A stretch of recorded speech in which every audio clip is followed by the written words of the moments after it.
신명기 32장입니다. 1절부터 25절까지의 말씀을 읽어드리겠습니다. 하늘이여 귀를 기울이라. 내가 말하리라. 땅은 내 입의 말을 들을지어다. 내 교훈은 비처럼 내리고 내 말은 이슬처럼 맺히나니 연한 풀 위에 가는 비 같고 채소 위에 단비 같도다. 내가 여호와의 이름을 전파하리니 너희는 우리 하나님께 위엄을 돌릴지어다. 그는 반석이시니 그가 하신 일이 완전하고 그의 모든 길이 정의롭고 진실하고 거짓이 없으신 하나님이시니 공의로우시고 바르시도다. 그들이 여호와를 향하여 악을 행하니 하나님의 자녀가 아니요 흠이 있고 삐뚤어진 세대로다. 어리석고 지혜 없는 백성아, 여호와께 이같이 보답하느냐? 그는 내 아버지시요 너를 지으신 이가 아니시냐? 그가 너를 만드시고 너를 세우셨도다. 옛날을 기억하라. 역대의 연대를 생각하라. 내 아버지에게 물으라. 그가 내게 설명할 것이요 내 어른들에게 물으라. 그들이 내게 말하리로다. 지극히 높으신 자가 민족들에게 기업을 주실 때에, 인종을 나누실 때에 이스라엘 자손의 수효대로 백성들의 경계를 정하셨도다. 여호와의 분깃은 자기 백성이라. 야곱은 그가 택하신 기업이로다. 여호와께서 그를 황무지에서 짐승이 부르짖는 광야에서 만나시고 호위하시며 보호하시며 자기의 눈동자같이 지키셨도다. 마치 독수리가 자기의 보금자리를 어지럽게 하며 자기의 새끼 위에 너풀거리며 그의 날개를 펴서 새끼를 받으며 그의 날개 위에 그것을 엎는 것 같이 여호와께서 홀로 그를 인도하셨고 그와 함께한 다른 신이 없었도다. 여호와께서 그가 땅의 높은 것을 타고 다니게 하시며 밭에 소산을 먹게 하시며 반석에서 꿀을, 굳은 반석에서 기름을 빨게 하시며 소의 엉긴 젖과 양의 젖과 어린 양의 기름과 바산에서 난 순양과 염소와 지극히 아름다운 밀을 먹이시며 또 포도즙의 붉은 술을 마시게 하셨도다. 그런데 여수르니 기름짐에 발로 찼도다. 내가 살찌고 비대하고 윤택함에 자기를 지으신 하나님을 버리고 자기를 구원하신 반석을 업신여겼도다. 그들이 다른 신으로 그의 질투를 일으키며 가증한 것으로 그의 진노를 격발하였도다. 그들은 하나님께 제사하지 아니하고 귀신들에게 하였으니 곧 그들이 알지 못하던 신들, 근래에 들어온 새로운 신들, 너희의 조상이 두려워하지 아니하던 것들이로다. 너를 낳은 반석을 내가 상관하지 아니하고 너를 내신 하나님을 내가 잊었도다. 그러므로 여호와께서 보시고 미워하셨으니 그 자녀가 그를 경노하게 한 까닭이로다. 그가 말씀하시기를 내가 내 얼굴을 그들에게 숨겨 그들의 종말이 어떠함을 보리니 그들은 심히 패역한 세대요 진실이 없는 자녀이미로다. 그들이 하나님이 아닌 것으로 내 질투를 일으키며 허무한 것으로 내 진노를 일으켰으니 나도 백성이 아닌 자로 그들에게 시기가 나게 하며 어리석은 민족으로 그들의 분노를 일으키리로다. 그러므로 내 분노의 불이 일어나서 스올의 깊은 곳까지 불사르며 땅과 그 소산을 삼키며 산들의 터도 불타게 하는도다. 내가 재앙을 그들 위에 쌓으며 내 화살이 다할 때까지 그들을 쏘리로다. 그들이 주림으로 쇠약하며 불같은 더위와 독한 질병에 삼켜질 것이라. 내가 들짐승의 이와 티끌에 기는 것의 독을 그들에게 보내리로다.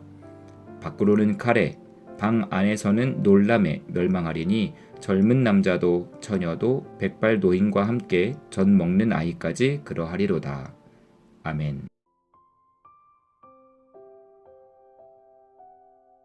하나님께서 이스라엘 백성들을 생각하셔서 모세에게 한 가지 명령을 하십니다. 노래를 지어 부르게 하여서 백성들이 하나님을 떠나는 일이 있더라도 다시 돌아오게 하자는 겁니다. 즉 하나님께서 백성들에게 기회를 주시는 것입니다. 노래에는 글이나 말에는 부족한 어떤 힘이 있습니다.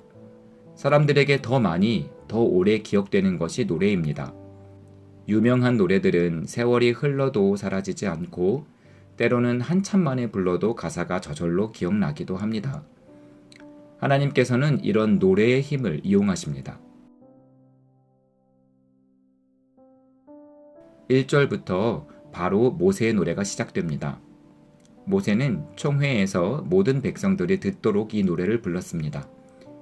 이 노래는 1차적으로는 백성이 듣지만 그들은 자녀와 후손들에게도 계속 전해야 합니다.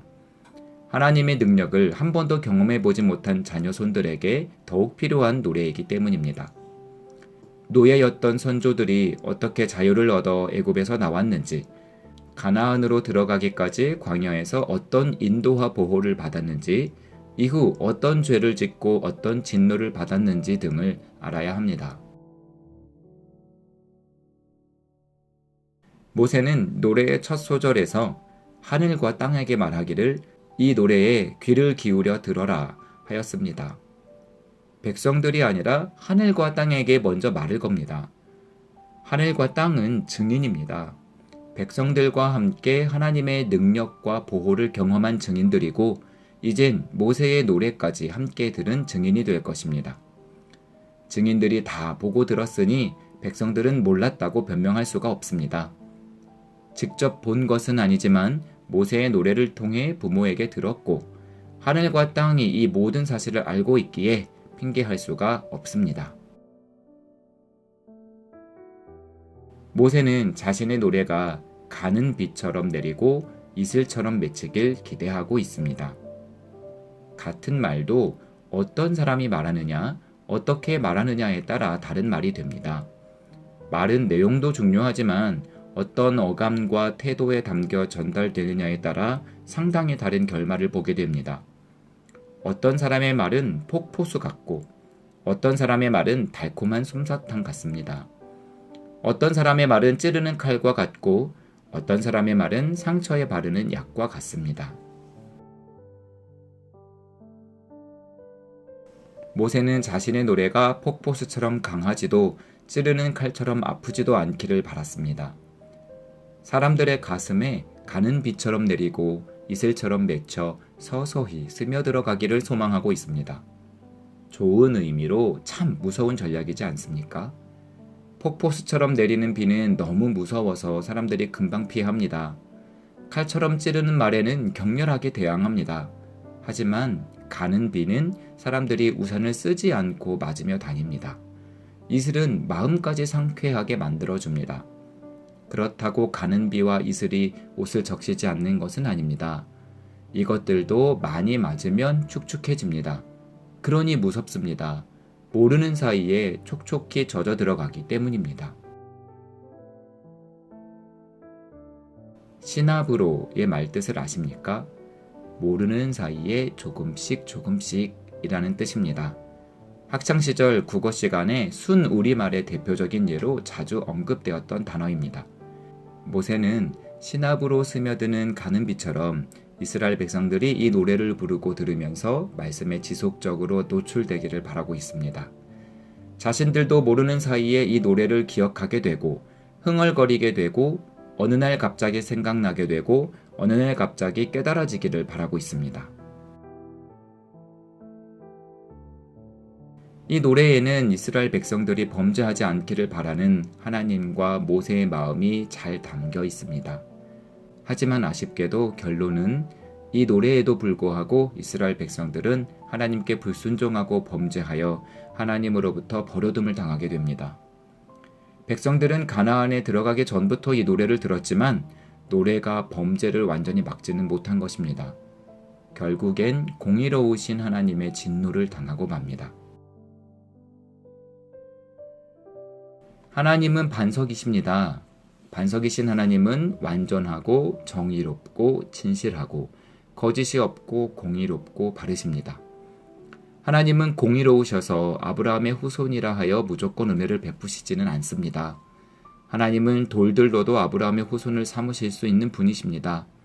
이스라엘은 범죄와 우상숭배 때문에 아브라함의 후손으로서의 자격을 잃게 됩니다.